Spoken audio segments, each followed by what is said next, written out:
সকল মনের বিনা এক সুরে বাজে আয় সকল হৃদয় সৌরভ। जोहार। आज राजभवन आवास के सामने प्रगतिशील नागपुरी समाज की ओर से एक दिवसीय धरना है। हम जानना चाहेंगे उनसे कि आज वो क्यों यहाँ पे आके सरकार के खिलाफ विरोध कर रहे हैं या फिर क्या वजह है कि आज वो यहाँ पे धरना दे रहे हैं। नमस्कार, जोहार। और इस चैनल को देखने वाले जितने भी हैं वो बंधुओं को मेरा हार्दिक जोहार है। प्रगतिशील नागपुरी समाज की तरफ से जोहार है। और हम ये बताना चाहेंगे आज ये हमारा एक दिवसीय धरना, हमारी कुछ मुख्य मांगे हैं। मुख्य मांगों में हमारा व्यवस्था परिवर्तन, साथ साथ में यहाँ की ज्वलंत समस्याएं दोनों को लेकर हैं। तो व्यवस्था परिवर्तन में हम चाहते हैं कि राजनीतिक आज़ादी तो हमें मिली, आर्थिक आज़ादी हमें नहीं मिली है। तो आर्थिक आज़ादी का मतलब हुआ 5 न्यूनतम आवश्यकताएं जो मनुष्यों की है, अर्थात रोटी, कपड़ा, मकान, शिक्षा, चिकित्सा। इसकी गारंटी जब तक नहीं होगी तब तक आदमी हमारे मारे फिरेंगे।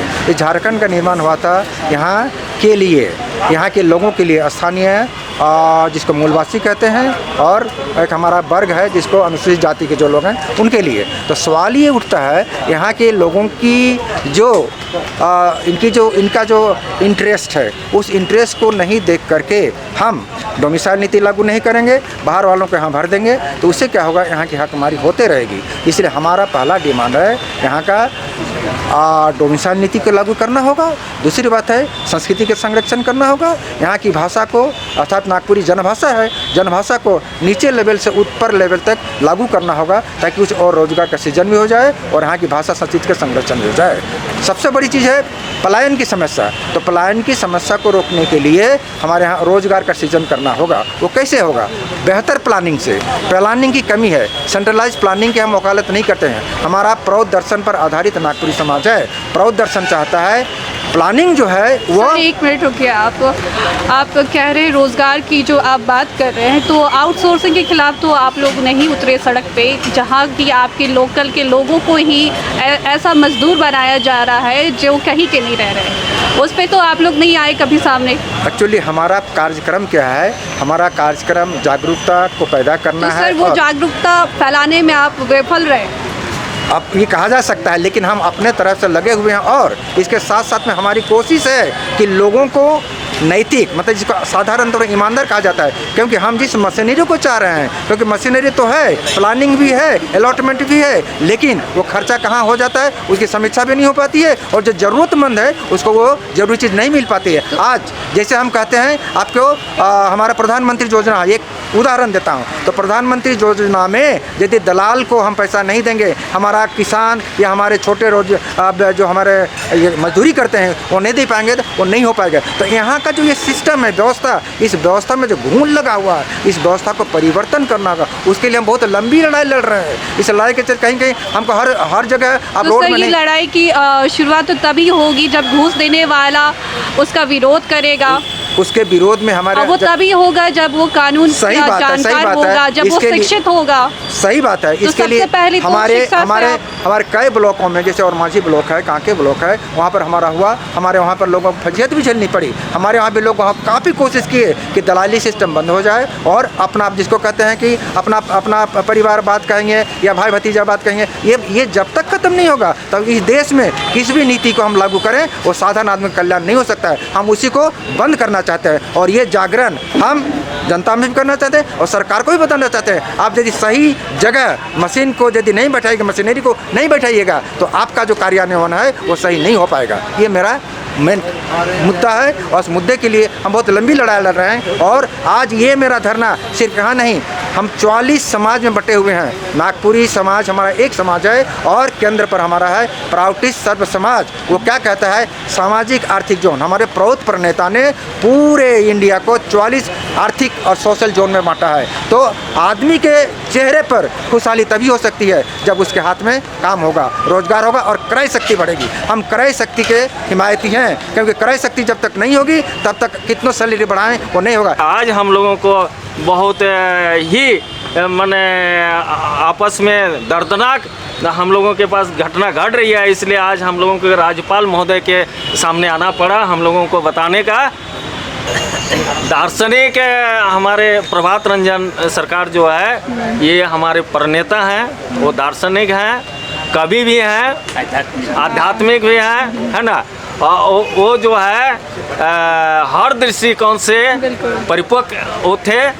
और कोई उनकी जो विचारधारा या कोई ऐसी कविता या कुछ ऐसा गीत जो आप सुनाना चाहेंगे अच्छा, और लोगों को बताना चाहेंगे?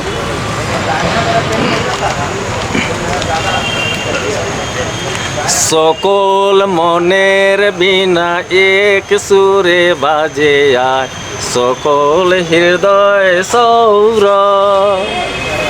সকল মনের বিনা এক সুরে বাজে আয়, সকल हृदय सौरभ। कहने का मतलब है कि अगर सभी का अगर सुर एक निकलेगा, यानी आज जो है सच्चाई के साथ चलेगा, सत्य के साथ चलेगा, तो एक सुर निकलेगा और सभी जो है सभी लोगों के लिए आवश्यकता एक है। जी सर, हिंदी से नागपुरी समाज के विषय में आप क्या सोचते हैं, आपके क्या विचार हैं? देखिए, हम लोग रांची शहर को बहुत प्राचीन काल से छोटा नागपुर कहते थे, और यहाँ के तमाम आदिवासी मूलवासी जो सादरी शब्द हम लोग बोलते हैं और नागपुरी, आज से हमको लगता है कि 70-80 के दशक में नागपुरी का इतना सुंदर प्रचलन था कि रे आओ बैठू, कहाँ करती है नहीं करती है, इतना सुंदर शब्द है और इतना इसका शाब्दिक अर्थ निकलता है कि कहीं पर भी आप जाइएगा नहीं मोहर्रम मेहमान, तो आपको माने वो अंदर से हर्षुली टाइप का लगेगा। हाँ, एकदम मिठास है, बहुत अधिकतर मिठास है। सरकार क्यों अभी तक इतना दिन बीत गया और क्यों इस विषय को नहीं अपने पास रखा? हमारा समाज से जैसे भोजपुरी को मान्यता दे दिया, मगही को दे दिया, उर्दू को दे दिया, बहुत सारा अपना अपना क्षेत्र का भाषा को दे दिया। नागपुरी को हमको लगता है कि इसको प्रथम दृष्टिया में फर्स्ट प्रायोरिटी देखते हुए इसको देना चाहिए। इसे हमको लगता है कि आदिवासी और जो मूलवासी यहाँ का है, ये दोनों समुदाय का, सभी समुदायों में सामंजस्य जो है बहुत और अच्छा घनिष्ठ संबंध बनता है, लेकिन पता नहीं सरकार क्यों इस पर ध्यान नहीं दिए हुए। जी सर, हम चाहेंगे कि आप 2 शब्द नागपुरी में हमारे दर्शकों को बोले और उन्हें अच्छा संदेश दें। आज प्रगतिशील नागपुरी समाज की तरफ से एक दिन का नागपुरी भाषा में वही तो बोल वही है। तो आज ये है प्रगतिशील नागपुरी समाज कर सौजन्य से राजभवन के पास एक दिन कर धरना रहे, और धरना के बाद माँ महिम राजपाल के नाम से 12 सूत्री मांग पत्र रहे। आज मोटा मोटी इतना पानी खराब के बाद भी हम तो सबसे पहले नागपुरी समाज कर जतई भी यहाँ कर जो कमेटी के अध्यक्ष है, सचिव है, कोषाध्यक्ष है, साथ ही साथ नागपुरी समाज से जो समिति से जुड़ल है और दूर दराज से आवल है। हम इनके बीच में बहुत सारा बुद्धिजीवी मंच है, वकील साहब मन भी आवल हैं, समाज सेवी आवल हैं। तो हम सबसे पहले मन के इतना पानी में, इतना बिहान से पानी जो पड़ा थे, आदमी घर से निकले नहीं पा रहा था, लेकिन शेखर बाद में ही यहाँ हमके लागत है कि सैकड़ों की संख्या में पूरा नागपुरी समाज के आगे बढ़ाए वास्ते यहाँ पर जुटलें। शेखर वास्ते हम अपन तरफ से एक समाज के अगुवा के नाते, मुखिया शंकर अध्यक्ष के नाते हम अपन तरफ से बहुत बहुत इनके के धन्यवाद और आभार देविले। और जहाँ भी हमार जैसे कार्यकर्ता के जरूरत पड़े, कहीं पर जोर से फाइटिंग की भी जरूरत पड़े, जैसे हम तो युवा वर्ग में आवी तो हमको इसने में जरूरत पड़े तो हम 24 घंटा यहाँ राज के साथ मदद कर ले उपलब्ध रहे। जी जी सर, आपका बहुत बहुत शुक्रिया। सर, क्या कारण है कि आपके राज्य में बांग्लादेश के लोग आ रहे हैं, उड़ीसा से लोग आ रहे हैं, और आपके झारखंड के ही जो मूलवासी है वो चेन्नई ये सब जाते हैं रोजगार के लिए? आपने सही सवाल किया। इसके लिए हम बोलेंगे, पहले तुष्टीकरण की नीति, वोट बैंक की नीति, ये जो पॉलिटिकल पार्टी कर रहे हैं, ये हमारे झारखंड के लिए और नागपुरी समाज के लिए, नागपुर क्षेत्र के लिए ये घातक है, क्योंकि बाहर वाले लोग इसको चारागाह बनाने की कोशिश कर रहे हैं और कुछ पॉलिटिकल पार्टी लोग वोट बैंक बनाने के चक्कर में उनको बढ़ावा दे रहे हैं। ये हमारे लिए घातक होगा, इसका रोकथाम होना चाहिए। यहाँ पे रोजगार के अवसर कैसे हो सकते हैं? यहाँ के रोजगार के अवसर में हमारा प्राउड सिद्धांत कहता है कि जितना भी प्लानिंग होगा ब्लॉक लेवल पर होगा, और एग्रीको इंडस्ट्रीज भी चलना चाहिए। मतलब स्थानीय तौर पर यदि हमारे उपकरण बनेंगे तो हमारे लोगों को कुछ रोजगार मिलेगा। अब यदि हम हथौड़ा भी बनाना शुरू करें, कांटा बनाएगा, कुदाल तो बना ही रहा है, गैंता भी बनाएगा, खुरपी भी बनाएगा, वही तो हमारा लोहरदगा में जो लोहा का काम होता था वो क्या करेंगे? तो सरकार को इस पर ध्यान देना होगा। हमारे यहाँ जो छोटे छोटे उद्योग जितने हो सकते हैं उन उद्योगों को बढ़ावा देना होगा, तब जाके होगा। और प्लानिंग जो है ब्लॉक लेवल प्लानिंग की जो है वो हो जाएगा, तो वहाँ के संसाधन के आधार पर वहाँ हम इंडस्ट्री बना सकते हैं। और हमने कहा है कच्चे माल को आप प्रोसेसिंग नहीं कीजिए, कच्चे माल का प्रोसेसिंग नहीं होगा तो हमारे लोग को वहीं पर रोजगार मिल जाएगा। दूसरी बात, सस्ती योजनाएं चलती हैं। जैसे एक योजना आपका चला कि डोभा निर्माण, तो डोभा निर्माण क्या लूट की योजना हो गई, आपका चेक डैम होगा लूट की योजना हो गई। ये योजना जो लूट की योजना चलती है, इससे क्या होता है, इन दी लॉन्ग रन के लिए हमारे साधारण आदमी को बहुत घाटा उठाना पड़ता है। क्योंकि कहीं पर डोभा क्या हुआ, डोभा डूबने का हो गया और डोभा जितने बने थे वो सिर्फ सपाट भी हो गए। तो ये जो लूटने की जो एक शैली चली, इस लूट को बंद करना होगा, सरकार को समझना होगा, इस तरह के योजनाओं को लागू नहीं करना होगा। इसलिए प्लानिंग कमीशन में अच्छे अच्छे आदमी जो होंगे, जो समझते हैं स्थानीय रोजगार कैसे बनेगा। मैं कहता हूँ हम जो चेक डैम बनाते, चेक डैम में हमको पानी मिलता है, हमको दोनों तरफ फसल भी होता है, और कम से कम मछली पालन तो हम करते, हम 4-5 युवक को हम एक क्या बोलते हैं आपका चेक डैम में हम रोजगार दे सकते थे। सरकार के हाथ में ये प्लानिंग नहीं है। तो सर क्या वजह है कि आज यहाँ झारखंड के मूल जो निवासी है उनके पास उनकी ज़मीन नहीं बची है? क्या कारण? इसके कई कारण हैं। यहाँ तो बाहरी लोग चाहते हैं यहाँ के लोगों में पहले झगड़ा कर दिया जाए, मूलवासी, और यह जितना पॉलिटिकल चाल चल कर किया जाता है, और ज़मीन लूट की जो है वो ज़मीन लुटवाया जा रहा है, मैं कहता लुटवाया भी जा रहा है। और इससे क्या हो रहा है, यहाँ के लोग समझते नहीं हैं, और उसका नतीजा क्या होता है, भावी पीढ़ी के लिए हमारा घातक हो जाएगा। तो हमारे यहाँ की जो CNT एक्ट बनी हुई थी, CNT एक्ट को भी कड़ाई से लागू नहीं किया जा रहा है, और कानून में इतना फाँक रख दिया गया है कि वो CNT कानून रहते हुए भी हमारे यहाँ की ज़मीन वो बिक भी रही है, चाहे उसका कुछ बंदोबस्त भी हो जाता है। तो ये यहाँ के लिए घातक है, और यहाँ की सरकार जो है वो उतनी संवेदनशील नहीं है जितनी होनी चाहिए। पर लोगों का कहना है कि नशे के शिकार होते हैं यहाँ के आदिवासी, तो इसीलिए उनका ये हाल हो रहा है। नशे की शिकार के लिए कभी सरकार ने सोचा सामाजिक तौर पर कि नशाखोरी कैसे बंद होगी? या सामाजिक तौर पर देखिए, नशाखोरी तब बंद होगी जब उसके माइंड को सेट को हम चेंज कर सकेंगे। माइंड सेट को चेंज करने पर NGO का आगे आना होगा। NGO लोग उनको समझाएंगे, बुझाएंगे, और कुछ रोजगार भी नहीं। जब तक आदमी को आप इंगेज नहीं रखिएगा तब तक उसका माइंड जो है कि शराब पीने में ज़रूर जाएगा। तो शराब पीने में नहीं जाएगा, उसके लिए आपको सोशल इंजीनियरिंग या सोशल काउंसलिंग भी करने की ज़रूरत है, और NGO को भी इसमें काम करना होगा। तो सरकार को इस पर ध्यान देना होगा। तो सर आप क्या कहना चाहेंगे, जो 25 महीनों से HEC वर्कर लोग को उनका वेतन नहीं मिला है, जो रुका हुआ है, एक ऐसे इंडस्ट्री बर्बाद हो रही है जिससे कई लोगों को, लाखों लोगों को रोज़गार मिला था। यहाँ वो सारे लोग यही कहे, उनके लिए कोई आगे क्यों नहीं आ रहा? HEC तो बना था यहाँ की इकोनॉमिक डिस्पैरिटी को ख़त्म करने के लिए, लेकिन इकोनॉमिक डिस्पैरिटी को ख़त्म नहीं किया जा सका। उसका मूल कारण हुआ हमारे यहाँ के जो बड़े बड़े उच्च पद पर जो लोग थे, उन लोगों ने चेन बना करके बाहर से लोगों आके अपना भर दिया। चलती जिनकी होती है भर देते हैं। नतीजा क्या होता है, हमारे के यहाँ के स्थानीय लोगों का नियोजन वहाँ कम हुआ है। अब परसेंटेज के आधार पर देख लीजिए, नियोजन कम हुआ। और दूसरी बात यह है कि कोई भी इंडस्ट्री, आप प्राइवेट इंडस्ट्री को देखिए, वो चलती है कैसे, उसका टाइट मैनेजमेंट, स्ट्रॉन्ग मैनेजमेंट उसका यदि होगा तभी होगा। तो आपका ये जो अंडरटेकिंग है, इसका मैनेजमेंट सही नहीं है, ये मैनेजमेंट लूट है। तो जब तक मैनेजमेंट सही नहीं होगा तब तक डूबने के। आज टाटा क्यों नहीं डूबा, आज बिरला के कंपनी क्यों नहीं डूब रहा है? क्योंकि हाँ, आपका मैनेजमेंट टाइट है। तो टाइट मैनेजमेंट जब तक नहीं होगा, HEC को कितना ऊपर से हम मकरध्वज देते रहेंगे, वो जिंदा नहीं रख पाएंगे। तो वहाँ का पहले जो मैनेजमेंट है उसको हमको ठीक करना पड़ेगा। और प्रोडक्शन जिसको आप कर रहे हैं, जहाँ से आपको पैसा आता है, प्रोडक्शन लिंक नहीं कीजिएगा तो कैसे होगा? हम नाम के वास्ते खाली नौकरी देते रहेंगे, चलाते रहेंगे तो नहीं होगा। वहाँ का प्रोडक्शन के लिए अच्छे अच्छे एक्सपर्ट को ला करके यहाँ और क्या इसकी यूटिलिटी हो सकती है, इससे प्रोडक्शन कैसे बढ़ेगा, और अच्छे हम कैसे लोगों को दे सकेंगे मशीन। ये जब तक नहीं कीजिएगा तो HEC कहाँ से बचेगा? जी सर, अभी रिपोर्ट आई है कि बहुत सारी ज़मीनें जो है झारखंड में, वो खेती की ज़मीनें बंजर हो गई है। इसका क्या कारण है सर?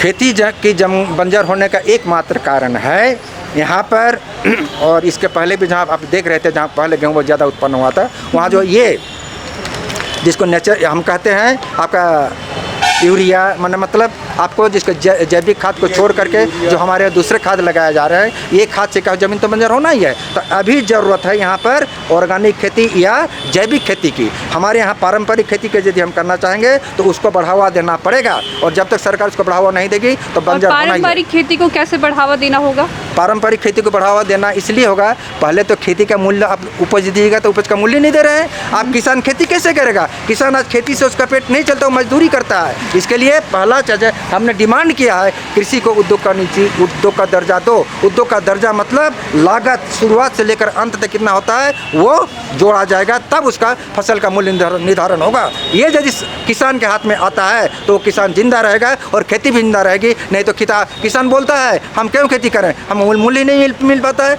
आप नीति ने बना, आपने MSP डिमांड किया दिल्ली में, किसान लोग आपको MSP मांगा, आप MSP नहीं दे सके। हम तो मांग रहे हैं कि उद्योग का दर्जा दो। उद्योग का दर्जा मतलब किसान को चाहिए अपने फसल का मूल्य निर्धारण क्षमता। ये जब तक नहीं होगा तब तक खेती को हम बचा नहीं सकते। सर, आपने अपने लिस्ट में ये भी कहा है कि आपको चाहिए रोटी, कपड़ा, मकान और स्वास्थ्य और शिक्षा, चिकित्सा। तो सर झारखंड में भुखमरी के भी मामले कुछ आए हैं सामने। क्या ये सच है कि अभी तक आप लोग तक वो सरकार की ओर से जो योजना पहुंचनी थी वो नहीं पहुंच पाई है? सरकार की योजना कैसे पहुंचेगी? 5 किलो चावल का आप हिसाब किताब करते रहेगा। और सरकार के, मैं तो बार बार कहता हूं कि सरकार के सिस्टम में क्या है, जिनको पीला कार्ड मिलना चाहिए उनको पीला कार्ड नहीं मिलेगा। प्रधानमंत्री योजना किसको मिलेगा? जो दलाल को पैसा दे सकेंगे। फॉर्म तब न भरेंगे, वो तो आगे जाएगा। तो सरकारी गफलत इतनी है सिस्टम में, हमारे यहाँ का सिस्टम इतना गफलत है, गरीब लोग जो हैं उसका लाभ नहीं ले पा रहे हैं। दूसरी बात यह है, हमारे यहाँ तो उपज तो उपजेगा, उपजने का मौका दीजिएगा तब ना। खाली हमारे यहाँ तो लोग मुश्किल से धान की खेती कर पा रहे हैं। हमारा दलहन होना चाहिए, खेती होना चाहिए, मक्का होना चाहिए, गेहूँ होना चाहिए, तरह तरह की सब्जी होनी चाहिए। और सबसे बड़ी बात है फ्लोरिकल्चर। फ्लोरिकल्चर क्यों नहीं है? आप लाते हैं बंगाल से फूल, जितना फूल बेचने वाला है, तो हमारे किसान यदि फ्लोरिकल्चर में चले जाएंगे, हमारे बिरसा एग्रीकल्चर फ्लोरिकल्चर बढ़ावा देगा तो क्यों नहीं हमको रोजगार मिलेगा और हमारे यहाँ क्यों नहीं खुशहाल होंगे? तो सवाल यह है कि व्यापक पैमाने पर इसको सोचने की ज़रूरत है। और जितने प्लानिंग में बैठेंगे, एग्रीकल्चरिस्ट हो चाहे लोकल जानकार लोग हैं, ये सब बैठेंगे तब जाकर के होगा। सिर्फ एक चीज़ से होने वाला नहीं है। आज जो खुशहाल देखना चाहते हैं, खुशहाली के लिए बहुत कुछ करने की ज़रूरत है और सही प्लानिंग की ज़रूरत है। सही प्लानिंग इंडिया में नहीं है। तो आपके हिसाब से सही प्लानिंग कैसी होगी? सही प्लानिंग ब्लॉक लेवल से होगी और बहुत सारा चीज़ जो है कि हम डिस्क्लोज नहीं करेंगे यहाँ पर। जैसे इनकम टैक्स, आपके विचार से क्या हमारे है? विचार से क्या है? हमारे जो संसाधन हैं, हमारे जो संसाधन हैं लोकल लेवल पर, उन संसाधनों का लोकल प्रोसेसिंग होगा। और हमारे यहाँ जितनी योजनाएं बन रही हैं, चाहे वो डैम की योजना होगी, चाहे और कुछ की योजना होगी, सिंचाई की योजना, तो पहली बात है सिंचाई को आप पूरा नहीं कर रहे हैं। यहाँ पर आपने सिंचाई, किसानों को सिंचाई मैंने, चाहे वो आपका बिग डायमीटर का वेल हो, चाहे वो छोटे छोटे अच्छे आपके चेक डैम हो, इसको जो मुकम्मल व्यवस्था कर देते तो आज सब्जी उत्पादन करके मेरा किसान खुशहाल हो सकता था। लेकिन उसका मौका आप नहीं दे पा रहे हैं। आप क्या कर रहे हैं? लोगों को बाहर जाने के लिए मजबूर कर रहे हैं। उसका हाथ में काम नहीं है, क्या करेगा? आप यदि उसको पानी दे दीजिएगा तो यहाँ तो कुछ करेगा, मगर उसको पानी की व्यवस्था है नहीं। आज मछली पालन की यदि पूरी व्यवस्था होती तो मछली पालन नहीं करता। हमारे युवा रोजगार लोग जो 4-5 युवा वो मछली पालन नहीं करते, लेकिन मछली पालन का स्कोप कहाँ है? तो बहुत सारी चीज़ें हैं सही प्लानिंग से। और